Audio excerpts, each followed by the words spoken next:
नमस्कार मित्रांनो, वररुची संस्कृत अकॅडमीच्या संस्कृत रीडर या यूट्यूब चॅनलवर तुमचं स्वागत आहे. आपण या व्हिडिओमध्ये संस्कृतचा पेपर 2 समर 2025चा जो पेपर 2 होता त्याचे सॉल्व केलेले क्वेश्चन्स बघणार आहेत.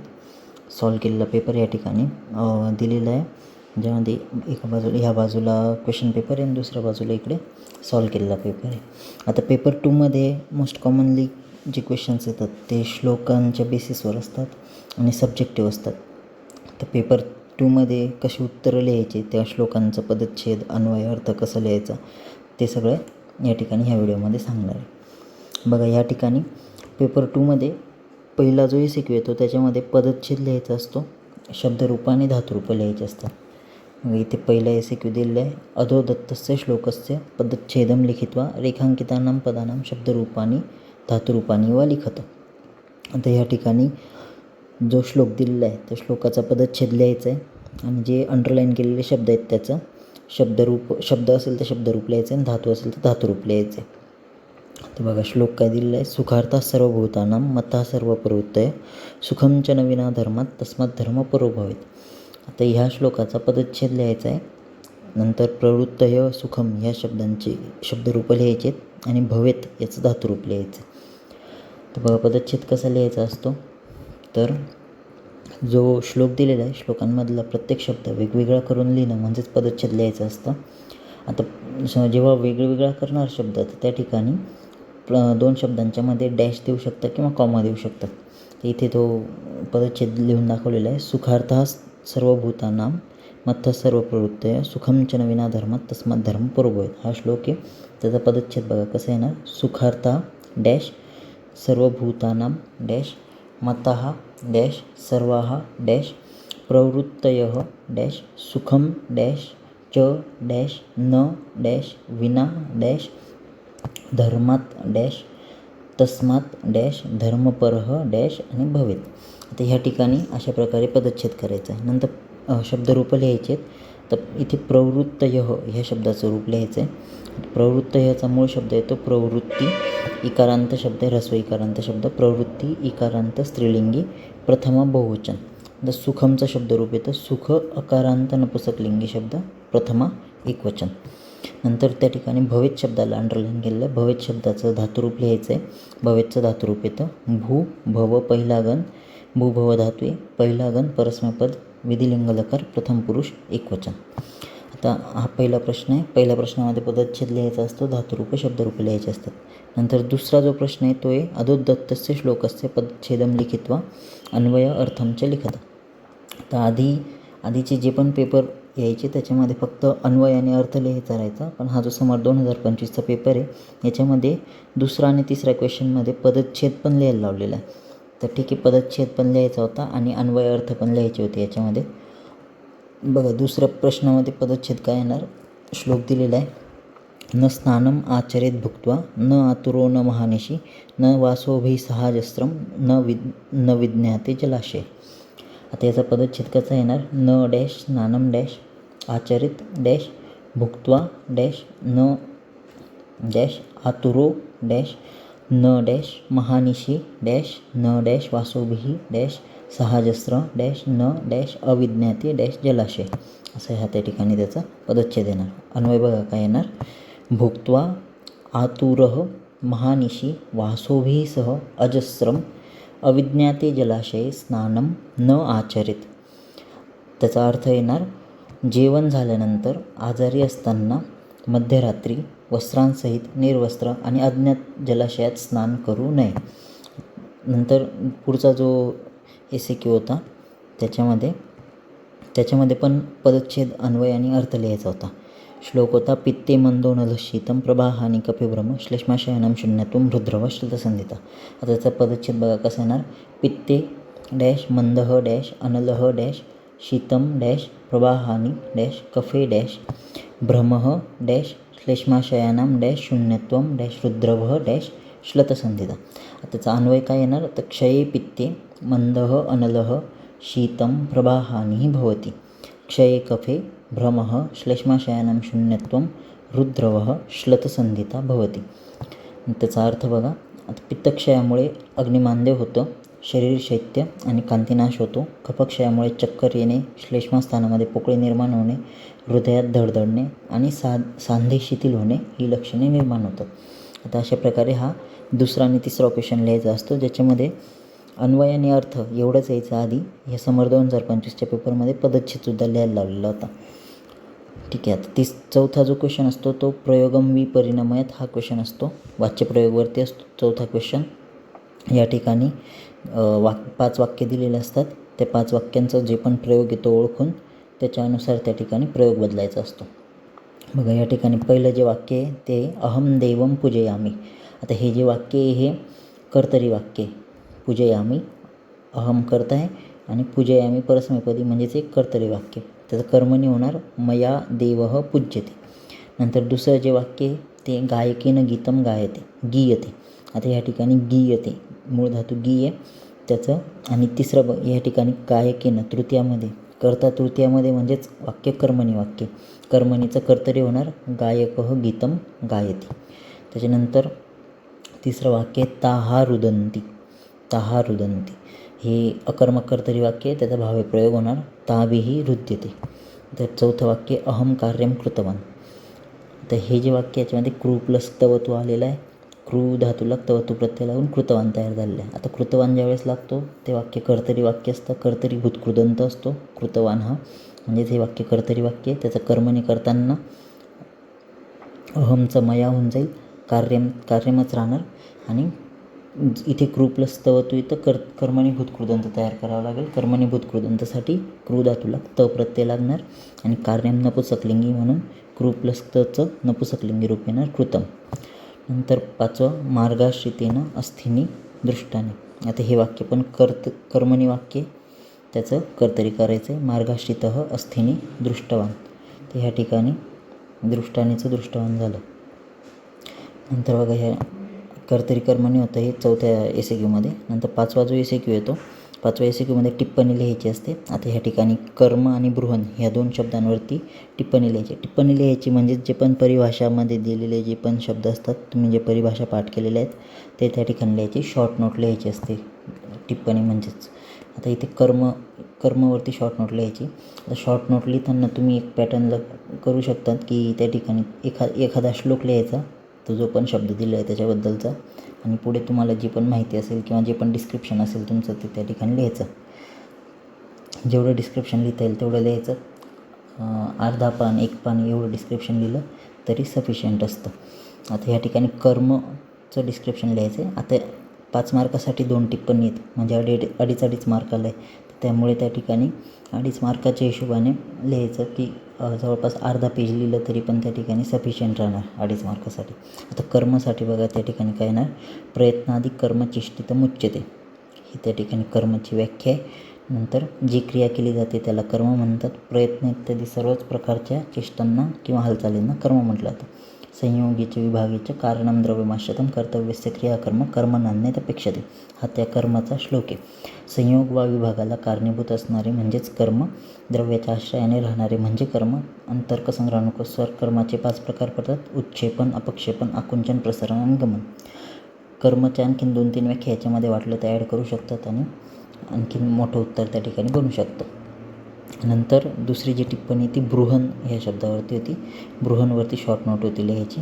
बृहन म्हणजे काय असतं, बृहनचं त्या ठिकाणी दिलं बृहणम यत बृहत्व आहे, म्हणजे ज्यामुळे देहाचं पुरण होतं त्याला बृहन म्हटलं जातं. बृहणाला संतर्पण असंही म्हटलं जातं.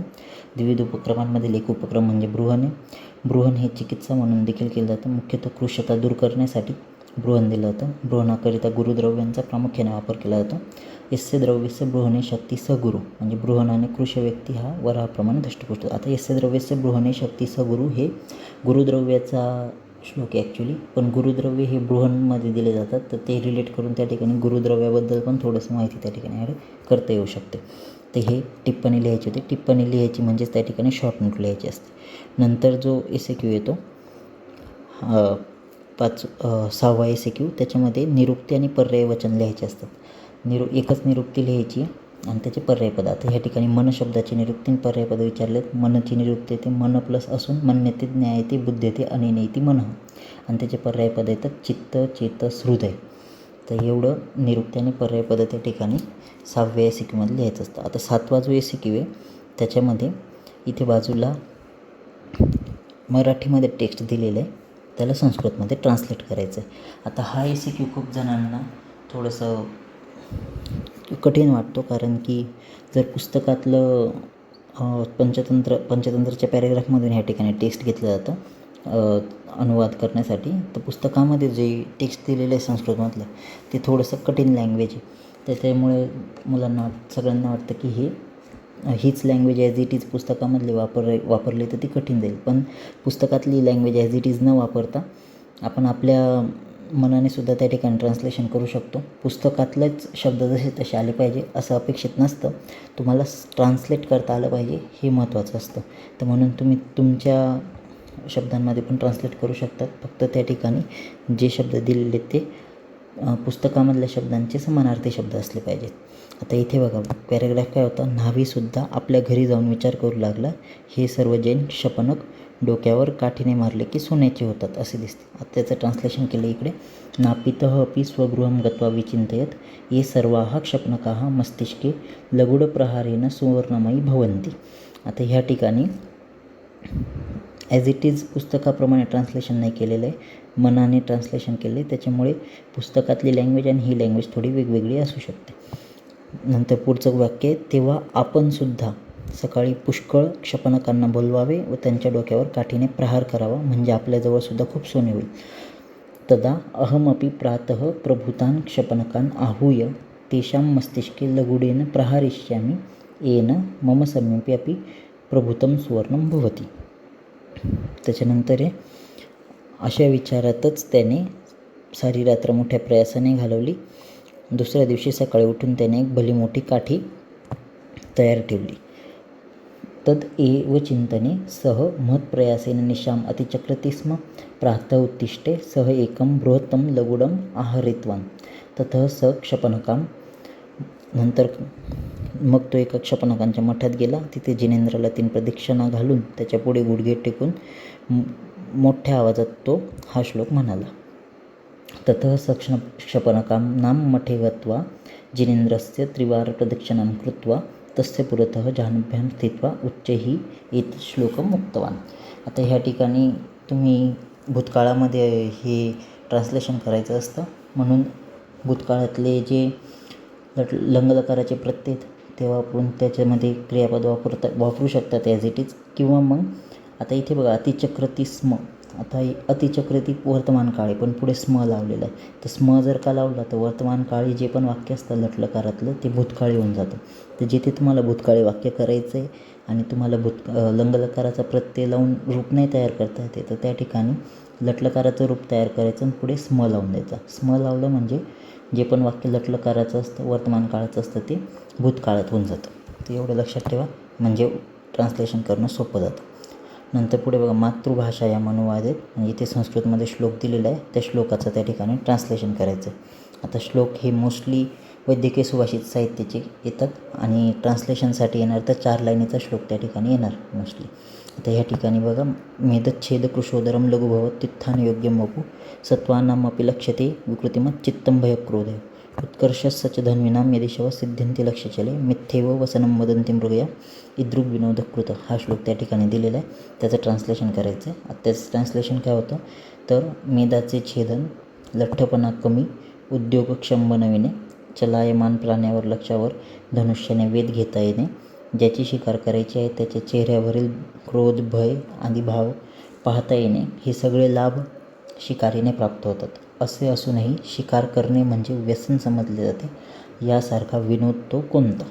तेव्हा त्या ठिकाणी त्या श्लोकाचं अर्थ आहे. श्लोकाचा अर्थ लिहायचा म्हणजेच त्या ठिकाणी श्लोकाचं ट्रान्सलेशन करायचं असतं. नंतर इथे SEQ संपतात, नंतर LAQ सुरू होतात. LAQमध्ये पहिला जो LAQ आहे त्याच्यामध्ये पॅरेग्राफ असतो, पॅरेग्राफवरती क्वेश्चन्स दिलेले असतात 5 आणि त्या 5 प्रश्नांची उत्तरं त्या पॅरेग्राफमध्ये शोधून त्या ठिकाणी लिहायची असतात. आता ह्या ठिकाणी बघा इथे लोभाविष्ट चक्रधर कथेचा पॅरेग्राफ आहे हा. तर ह्या पॅरेग्राफवरचे क्वेश्चन विचारले, भैरवानंद तस्मै किमर्थम सिद्धवर्ती अर्पयत. आता किमर्थम सिद्धवर्ती अर्पयत याचं उत्तर शोधण्यासाठी सिद्धवर्ती शब्द इथे शोधू आपण आधी. ते बघा सिद्धवर्ती शब्द दिलेला आहे. आता किमर्थम म्हणजे कशासाठी दिलेलं आहे, तर ह्या ठिकाणी त्याचं उत्तर आहे तेषां सिद्ध्यर्थम बहुपायम सिद्धवर्ती अर्पयत. मग आता त्याचं उत्तर येणार भैरवानंद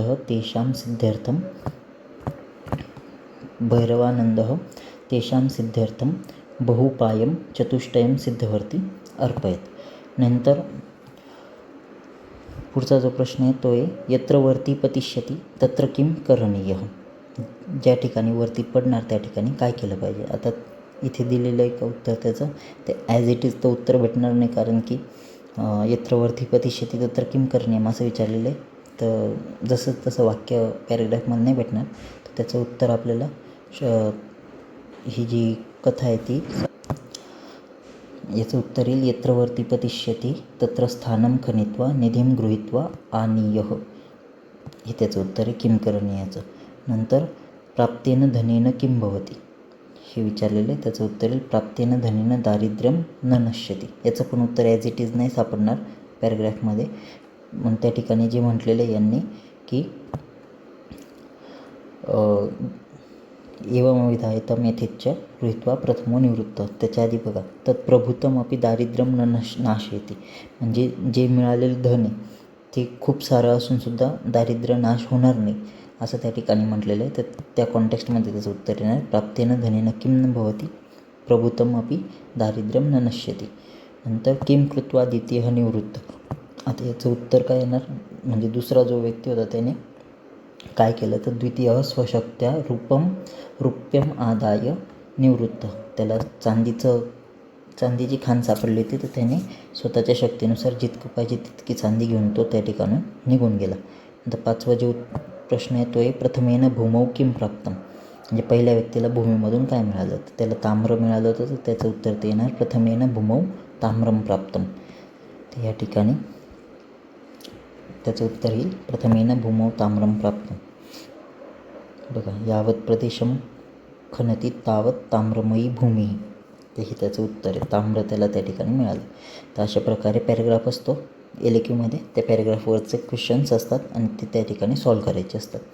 नंतर पुढे बघा पुढचा जो क्वेश्चन आहे तो आहे टिप्पणी लिखत. ह्या ठिकाणी पण टिप्पणीच लिहायची, 5-5 मार्काला टिप्पणी, त्याच्यामुळे ही टिप्पणी थोडी मोठी लिहायची. टिप्पणी लिहायची म्हणजे परिभाषा लिहायची असते. तर कोष्ठ आणि प्रकोप ह्याच्यावरची परिभाषा आहे. तर कोष्ठाची परिभाषा स्थानानी आमग्नि पक्वानं मूत्रस्य रुधिरस्य रुदुंडक फुफ्फुसश्च कोष्ठ इत्यादी. आमाशय, अग्न्याशय, पक्वाशय, मूत्राशय, यकृत, प्लीहा, हृदय, उंडूक आणि फुफ्फुस इत्यादी जिथे स्थित असतात त्याला कोष्ठ म्हटलं जातं. शरीरातील पोकळीला कोष्ठ म्हणतात आणि कोष्ठाचा दुसरा अर्थ होतो की पचन करणारा अवयव. म्हणून ह्या अर्थावरून पण कोष्ठाचे 3 प्रकार पडतात. कोष्ठ क्रूर, मृदू, मध्य, मध्यस्थ ते समोर. क्रूर, मृदू आणि मध्य असे कोष्ठाचे 3 प्रकार पडतात. नंतरची जी परिभाषा आहे ती आहे प्रकोप.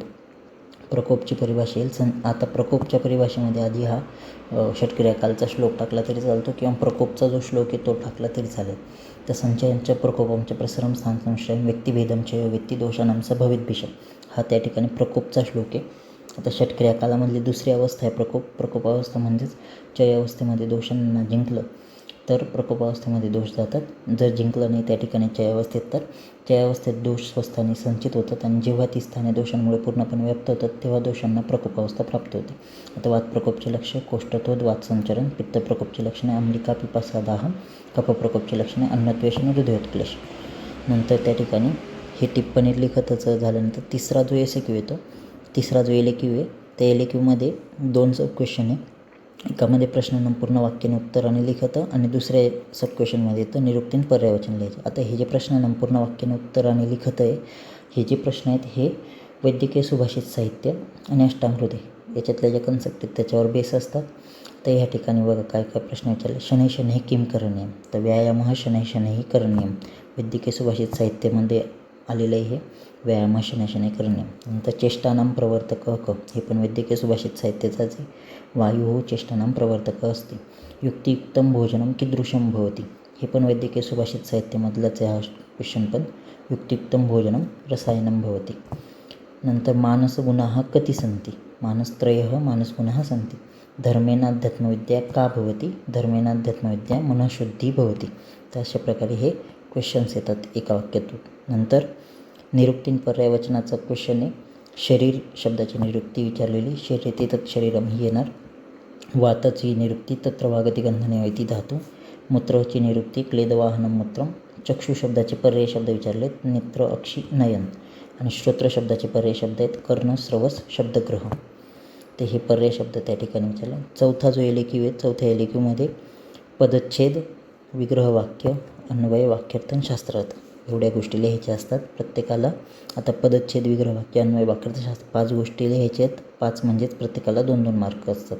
तर पदच्छेद लिहायचा. पदच्छेद कसं लिहायचं ते आधी पण सांगितलं एकदा. आता श्लोक बघा, श्लोक दिलेला आहे. श्लेष्माग्नी सदन प्रसे कालस्य गौरवम श्वेत्य शैत्य शतांगत्वम श्वासकासाती निद्रता. आता त्याच्यानुसार श्लोकानुसार पदच्छेद येतात. श्लेष्मा डॅश अग्निसदन डॅश प्रसेक डॅश आलस्य डॅश गौरवम डॅश श्वेत्य डॅश शैत्य डॅश लथांगत्वम डॅश श्वास डॅश कास डॅश अतिनिद्रता. आता त्याच्यानंतर त्याचे विग्रहवाक्य. आता विग्रहवाक्यामध्ये त्या श्लोकामध्ये जेवढ्या पण संधी आहेत त्या लिहायच्या. समास असतील समास लिहायचे असतात.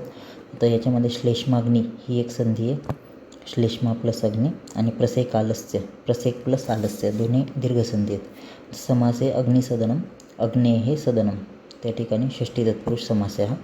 आता अन्वय करायचा श्लोकाचा अन्वय होणार. श्लेष्मावृद्धे अग्निसदनम प्रसेक आलस्य गौरवम श्वेत्य शैत्य शतांगत्वम श्वास कास अतिनिद्रता भवती. तर वाक्यार्थ होईल. कफदोषाची वृद्धी झाली असेल तर अग्निसाद, पचनशक्ती कमी होणे म्हणजे अग्निसाद. अधिक लालसराव, आळस, अंगजड होणे, पुरुष, मूत्र, त्वचा, नेत्र यातना श्वेतवर्ण प्राप्त होणे. शैत्य म्हणजे शरीरातील उष्णता कमी होणे, अंग शिथिल होणे, श्वसनास त्रास होणे, कास आणि अतिप्रमाणात निद्रा येणे ही लक्षणं त्या ठिकाणी श्लेष्मावृत्ती झाल्यावर निर्माण होते. नंतर शास्त्रार्थ लिहायचा असतो. शास्त्रार्थ म्हणजे त्या श्लोकामध्ये काय एक्सप्लेन केलेलं आहे याचं विस्तृतपणे डिस्क्रिप्शन लिहिणं म्हणजेच शास्त्रार्थ असतं. शास्त्रार्थमध्ये येणार ह्या श्लोकामध्ये कफदोषामुळे शरीरातील कार्य कशा प्रकारे प्रकृत होतात ते सांगितलेले. योग्य प्रमाणात झोप येण्यासाठी कफदोषच कारणीभूत असतो. तो वाढला तर अधिक प्रमाणात किंवा अवेळी अशी झोप येते. आलस्य म्हणजे कायिक, वाचिक, मानसिक अशा कुठल्याही स्तरावरती कार्यारंभ करण्याची इच्छा न होणे. कफदोषाची वृद्धी झाल्यास अशा प्रकारचे आलस्य मानवामध्ये निर्माण होते. तर हे अशा प्रकारे हा पूर्ण पेपर त्या ठिकाणी लिहायचा असतो. तर कोणत्या ठिकाणी कशा प्रकारे उत्तरं लिहायचे ते ह्या ठिकाणी सॉल्व करून दाखवलेलं आहे. तुम्हाला जर काही ह्या पेपरची PDF पाहिजे असेल किंवा हा सॉल्व पेपर पाहिजे असेल तर तो डिस्क्रिप्शन बॉक्समध्ये याची लिंक दिलेली आहे, तिथून तुम्ही ती डाउनलोड करू शकतात. हा व्हिडिओ आवडला असेल तर ह्या व्हिडिओला लाईक करा, जास्तीत जास्त मुलांपर्यंत हे चॅनल शेअर करा आणि आपल्या ह्या चॅनलला सबस्क्राईब करा. धन्यवाद.